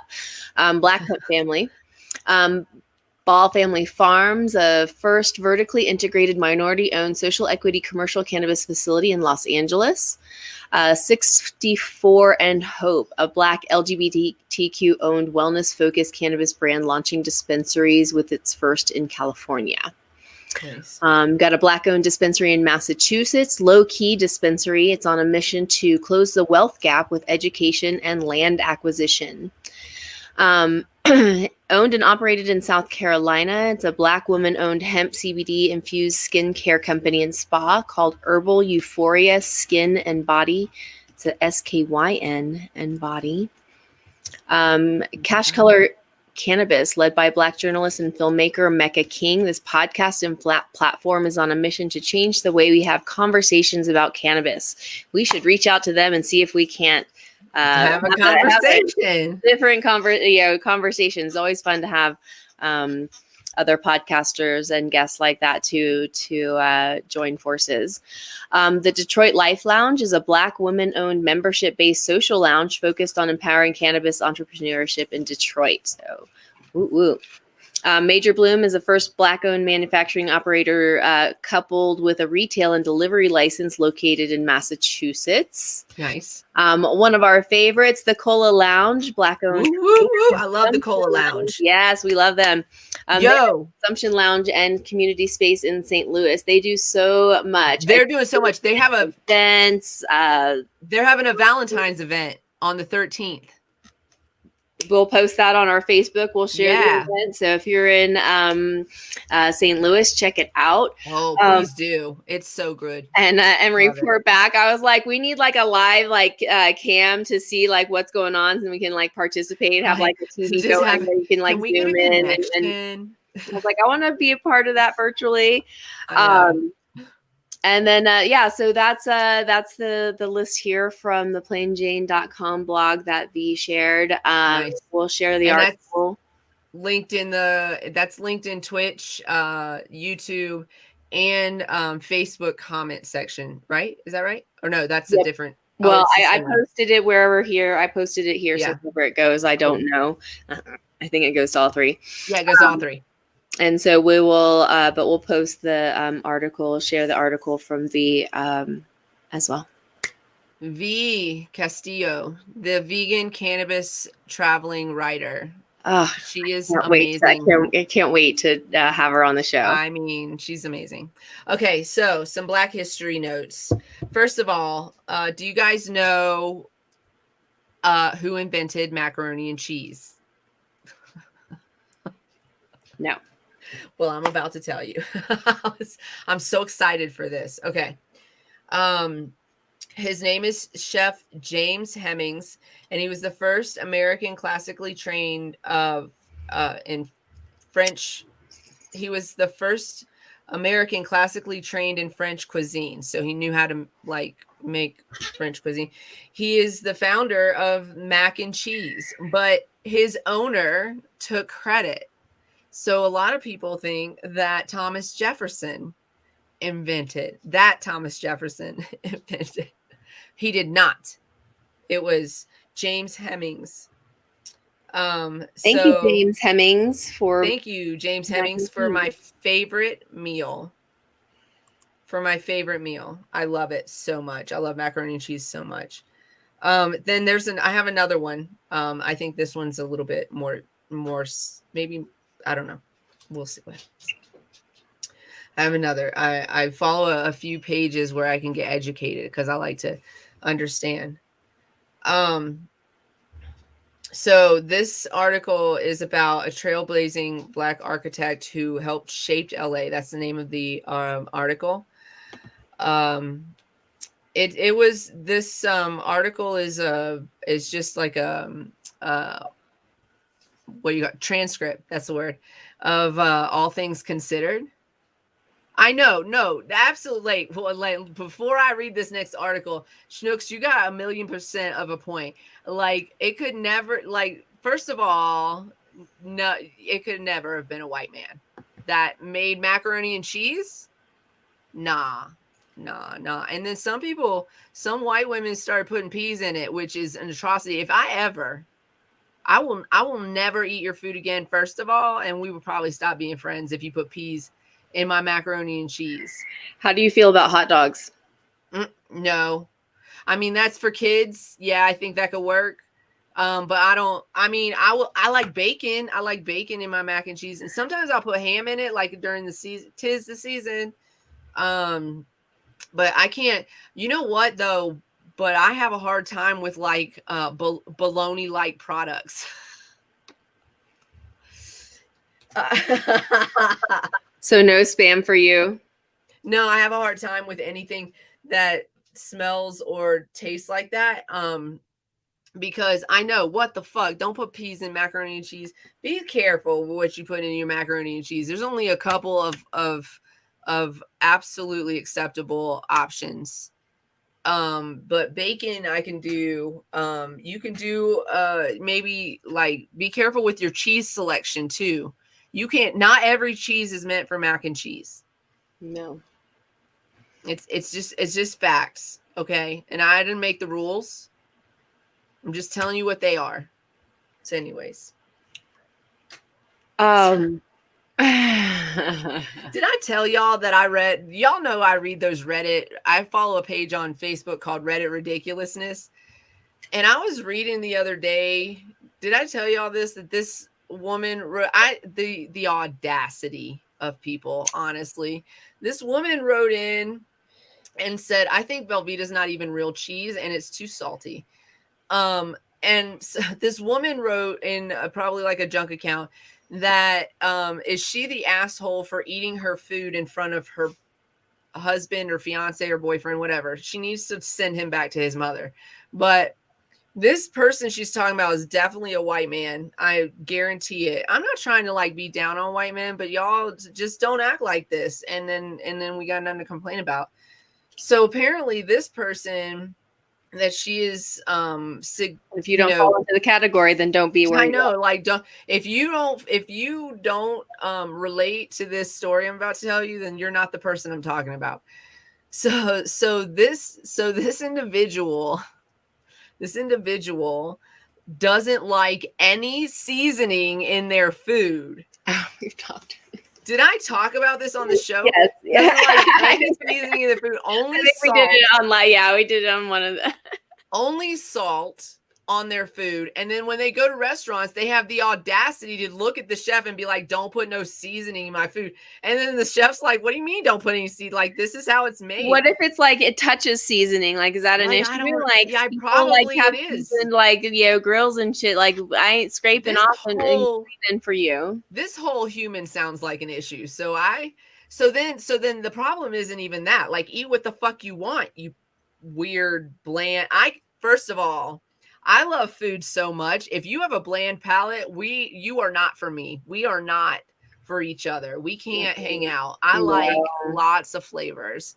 We can go have coffee together. Yeah, I mean, maybe you're a distant friend. I don't know, but like, honestly, you probably don't even like I don't know. Anyways, probably won't even drink a chai or something. Anyways, and I've learned my lesson too from people.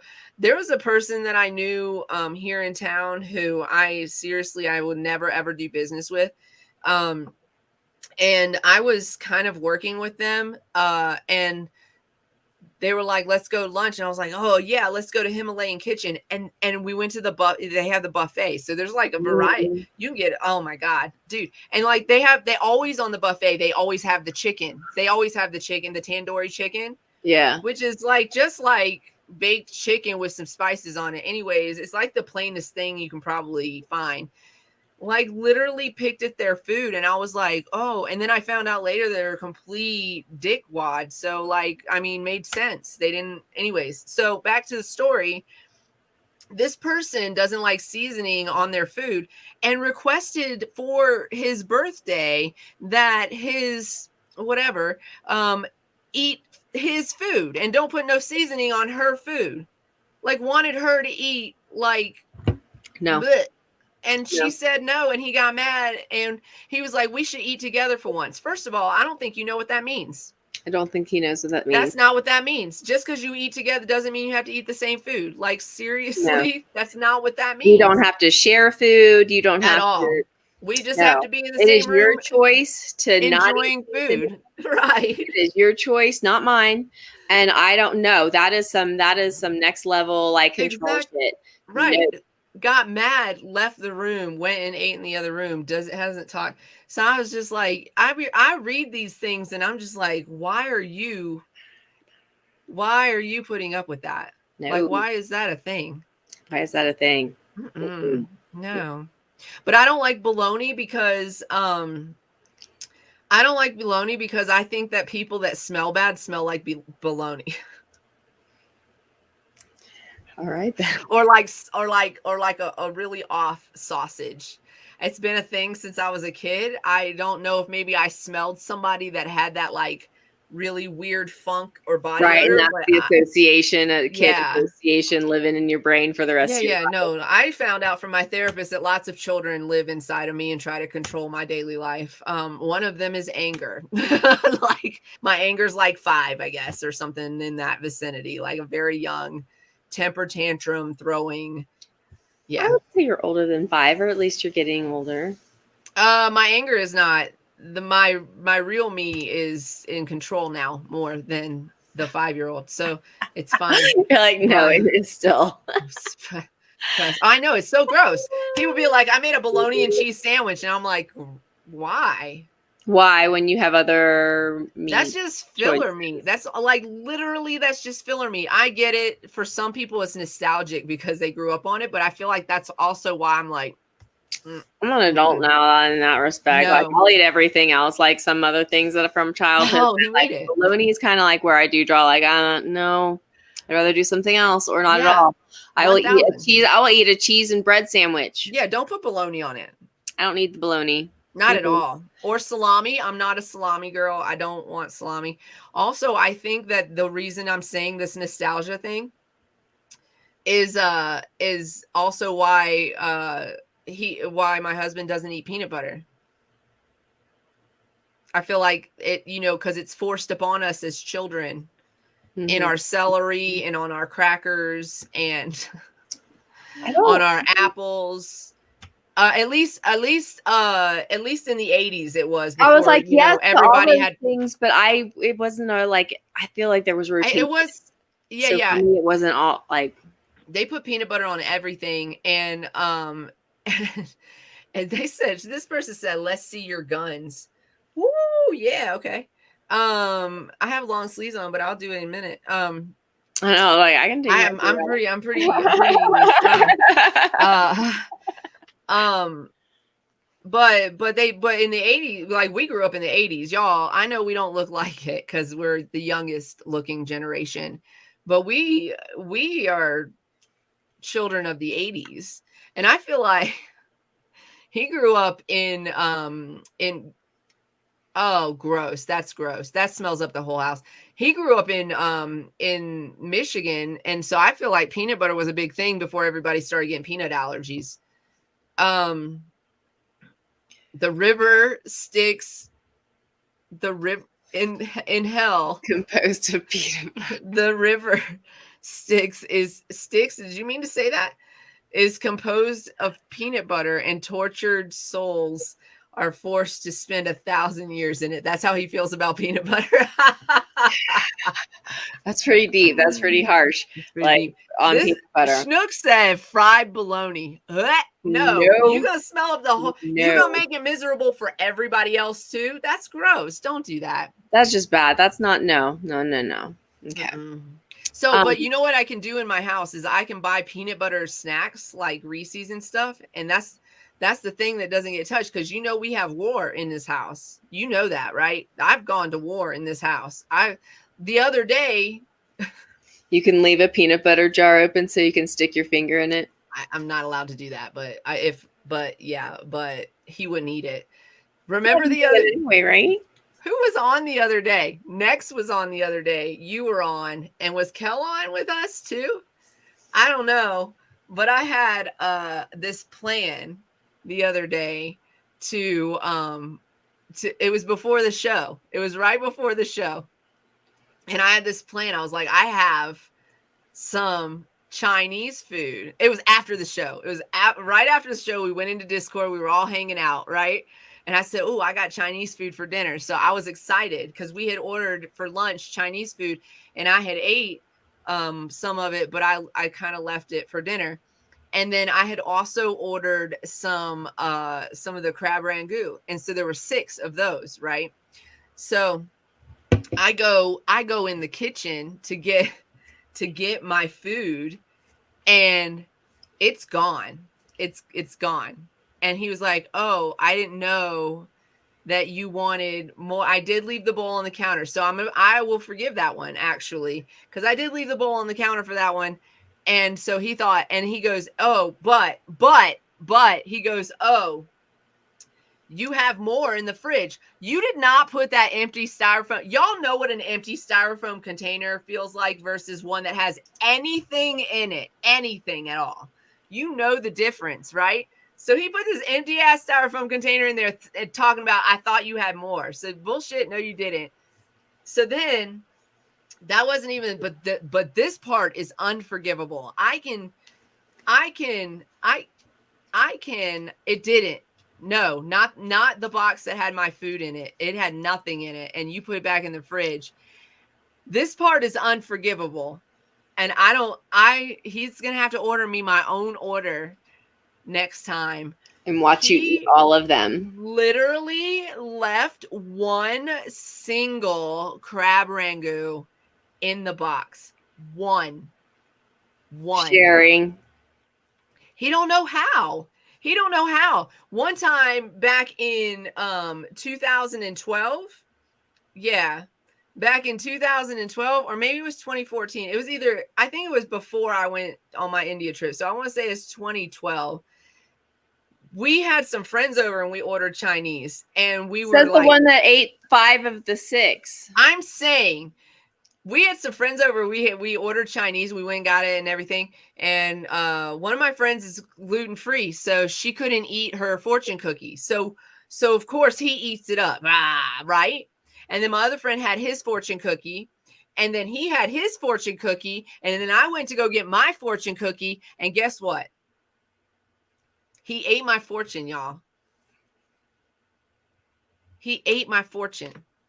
I have a million of these stories. Remember the lemon wafer incident? So Dr. B and I, we used to travel a lot together, and food, we've shared a lot of meals together. And at like the very beginning of our relationship, and that, like we would split, but he would eat more. I was like, no. I was like, it's a 50-50 split. And if you need more food than that, then we have to order another meal and split, like it's not. Yeah. I eat less because I'm smaller. That's not how I have a healthy appetite. I eat a lot. Because I'm small don't mean I eat less. And he was like, "Oh shit, you're right. You can't." Yeah, like he did apologize, and we made amends, like to order properly, so that everyone got the amount of food that they expected. Yeah. It's a starvation economy around here. So Jess, when she worked with us, the first couple meals, like B and I are like, eat, grab it, like we did sushi or something. And she's like a slow, she's like a contemplative eater. She's, take your time or whatever. I was like, you need to go ahead and grab what you're going to eat then, girl, because it's not going to like take your share, take what you want, because I'm not like that. I would just, we eat, and so she's like, I had to. I'm like, you got to get it, then get it. Like, take what you want. Like, don't be afraid. Get it. Don't be afraid. Get it. Yeah. Don't be afraid. Don't eat my food without my, don't eat my food unless. And that's why I always order my own shit, and no one wants to eat because it's my plate. And so, okay. So then he says that, right? So then he's like, I'll heat you up my food that I ordered from. So instead of eating his food that he ordered for himself, He ate my food and then offered me to give me his food and one crab rangoon. And then when he gave it to me, you ordered your own shit, but then you ate hers. Yeah. And then when he gave it to me, it was cold still. It wasn't even fully heated up. And I was know, like, you're like, I gotta go.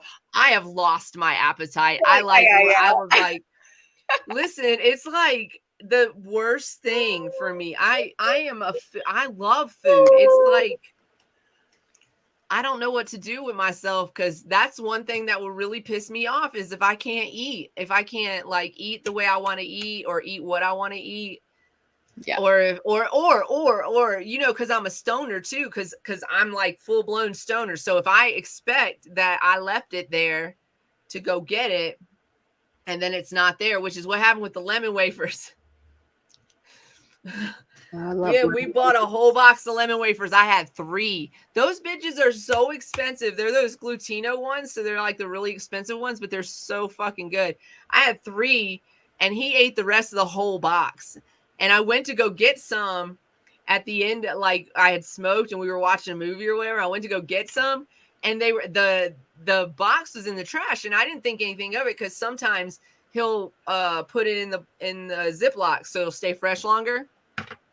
They were gone, and there was like 2 chips in the bag of chips too. I was so mad. There was like no other snacks in the house. You're gonna have to like start. You're gonna have to put like a cookie cabinet in your room, and you would think I would have been smart enough to do this by now, but so sometimes I write my name on it because don't stop anyone naming. I know clearly don't stop anyone. So at the time that the lemon wafer thing happened, he had a broken arm. And I was like, I'm going to break his other fucking arm. You're going to have to eat when I feed you.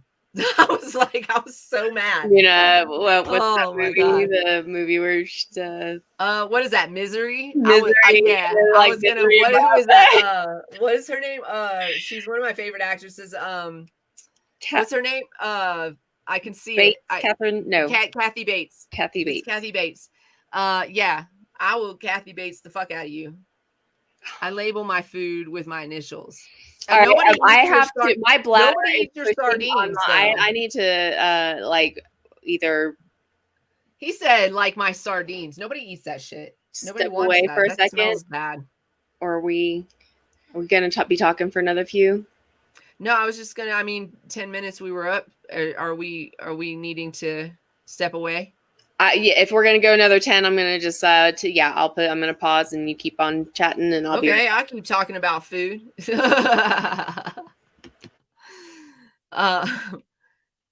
Yeah, so that's happened a million times in my house. I made fish fillets. I like fish, but I don't like sardines. I'm not doing that. What's up, Libby? Catching us at the end, but don't worry, I'm going to be posting this episode tomorrow, so you guys can check it out on our Spotify, Apple Podcasts, and Google Podcasts tomorrow. It was a really great episode. I'm really happy to continue that conversation too. And if you guys have any questions that you want to pose for our next episode, which is our next Monday episode. Our next Monday episode is going to be about sex and cannabis, the myths, the truths, all the stuff in between. So definitely mark your calendars for Valentine's Day, 4:20 Mountain Standard Time. And we're going to have some guests on, and yeah, it's going to be amazing. I might not actually be here because I'm going to be traveling. So I might catch the end of the show if we make it to the 6-ish o'clock hour, then I'll probably be able to jump on next Monday. But otherwise, MJ is going to be holding it down with our guest, Keisha King. And we also might have another surprise guest. I just need to confirm before I can confirm.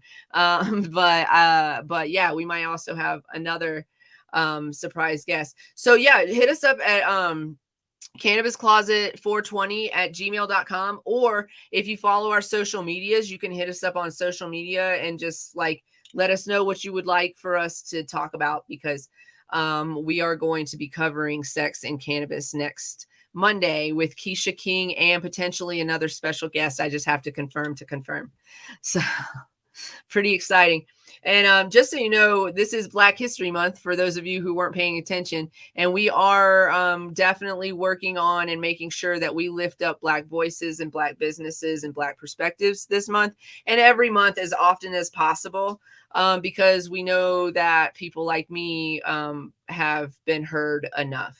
I know I have a whole podcast with MJ here, but we also want to use our platform to lift up the voices that you definitely need to hear their perspective. Are you muted? Yep, you are muted. Oh, nope, you're still muted. That's the only technical difficulty that we've had today. So. Yeah, we still got a few more minutes. Ooh la la. It's going to be a sexy week next week because we also have a follow-up show on Wednesday that I will be a part of. Yeah. That we're going to have Keisha King back with my friend Chan Durden, and we're going to be talking about their lives as midwives and also the history of midwives. So it's going to be an interesting show, and we'll probably tie in a little bit of Monday's show into that as well. So it's pretty exciting. Pretty exciting stuff coming up. Yeah, I'm super excited. I wanted to, one last note, I mentioned it to you, or I tagged you in my friend's post earlier, but a few of my friends are also, just talking about Black history, putting forth some information. And so my girl, Vanessa, she, if we want to do a book club, maybe we could start with this one. And that would be interesting. Yeah, it's called Feminism is for Everybody, Passionate Politics by Bell Hooks. And she is a female Black woman writer that wrote this about, let's see, what did she say? Ever wonder why some people think feminism is man-hating nonsense? Or why others think there's no need for it because, hey, we solved the gender issue back in the 60s. We sure did. In this tiny, handy-dandy little text, Bell Hooks explains concisely and in plain language what's up. This is my girl Vanessa's writing on it. This February, do yourself a favor and read a book about gender politics written by a Black woman that is one of the most important voices writing today. Be careful because you might learn something. And so, I kind of want to get my hands on that. And maybe we'll do a book club with the Cannabis Closet podcast. That sounds like fun. That would be fun. Get but first involved in a different way, and But first, we have to get our artwork done. Once that's done, hey, we can at least show our logo. Yes. Let me pull it up. While you're pulling that up, I want to just because we always get a little sidetracked, but I wanted to just talk about this trailblazing Black architect who helped shape LA. Paul Revere Williams began designing homes and commercial buildings in the early 1920s. And by the time he died in 1980, he had created 2,500 buildings, most of them around in and around LA, but also around the globe. He did it as a pioneer. He was an African-American. He was the first Black architect to become a member of the American Institute of Architects in 1923. And in 1957, he was inducted as the AIA's first Black fellow. This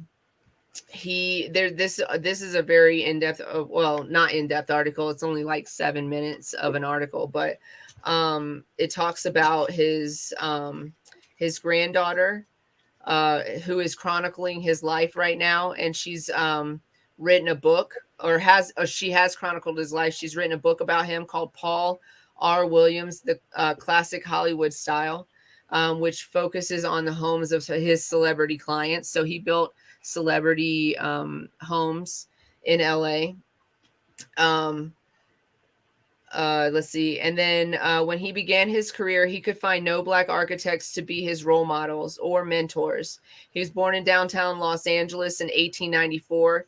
He became an orphan, and he, Williams became an orphan before he turned 4. His parents, Chester and Lila, died of tuberculosis, and a family friend raised him and told him he was so bright, and that he could do anything that he wanted. So he believed them, and he went off to be an architect. It's amazing. this story is really interesting. I definitely highly recommend it. It's called it's in NPR, so you can go to NPR's website, and it's called A Trailblazing Black Architect Who Helped Shape LA. This actually is an article from 2012, but you know, it's always good to revisit these articles because we don't always remember all of everything that we've learned as we go forward. So yeah, I didn't know about this gentleman. He's very interesting. Yeah. Look at us. That's us, y'all. What do you think? What do y'all think about that? We are on the Cannabis Closet right now. We're getting ready to wrap up, but solo.to/Cannabis Closet 420 for all of our links. I believe that link is in my bio as well. If you're watching me on TikTok, I've been on TikTok the whole time with y'all. That's awesome. Hey Ray, how you doing? So this is our logo for the Cannabis Closet that we're going to be using, and it's also going to be going on our product launch that we're going to be doing very soon. I can't wait to show you guys. Oh my gosh. If you want to know more about what we're doing and what we won't talk about so publicly, you could definitely join us in our Discord. I know that's so many buildings. And I just imagine like he kept doing it because like he did so many because he was so passionate. Yeah, you like the book club idea too. That's awesome. So yeah, maybe we'll work on doing a book club. It's like we're finishing up this project with the art right now. And as soon as we have the final product that we're satisfied with, we're going to be putting our energies into these other spaces. So we will have time to read a book at that point. Do you want to show the standalone of the kitty? Oh, yes. This is one of my I mean, you know why? Because this took so long to get here. We went from this idea of this what do you call it, positioning, to a different idea of the positioning, back to this idea of the positioning just with a different shape. So we found it. We found our logo. I'm pretty excited about it. We're going to show it off here. It was definitely a full circle. It was a full circle. It took a lot of patience and love.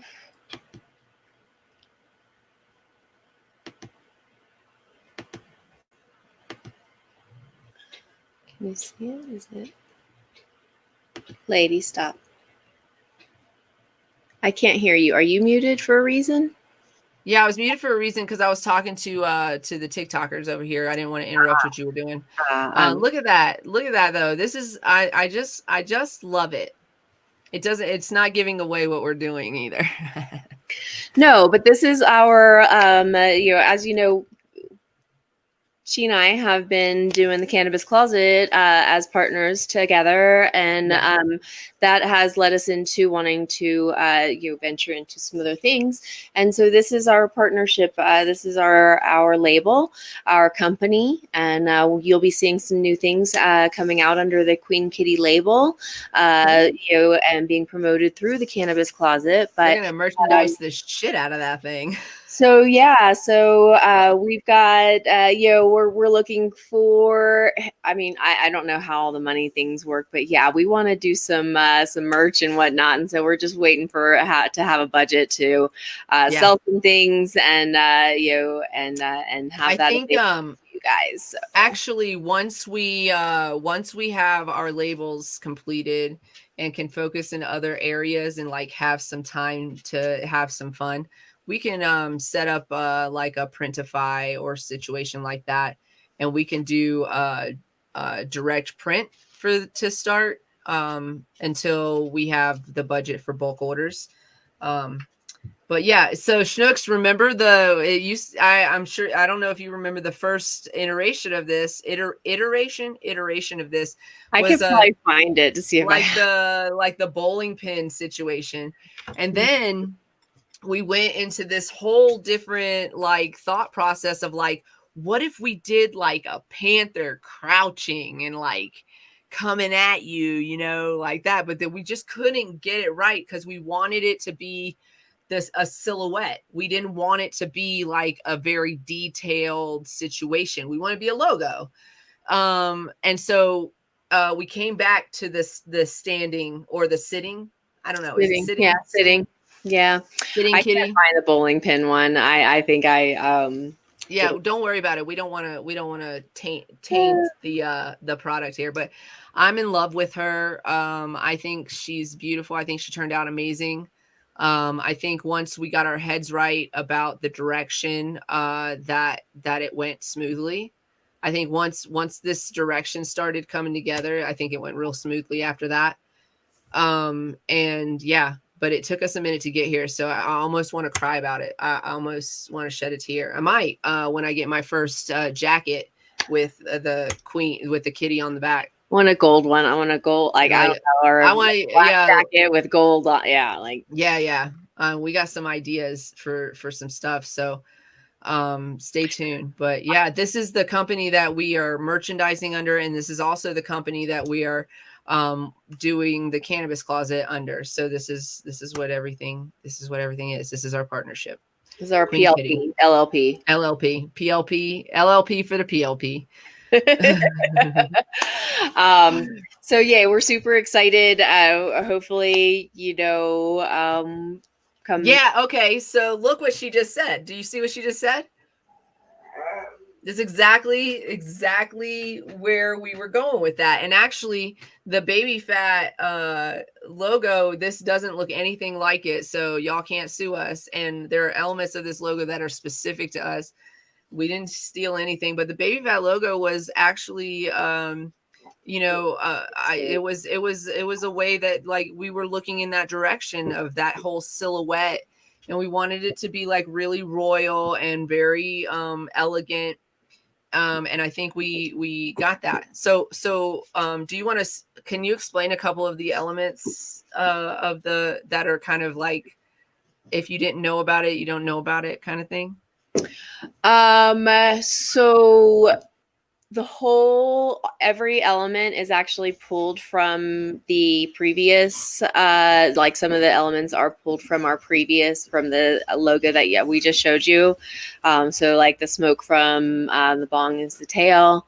The eyes are from our eyes, the details from our eyes, from the logo.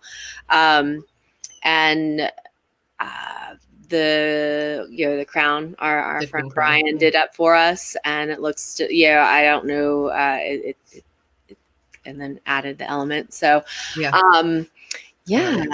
that smoke tail is my favorite thing.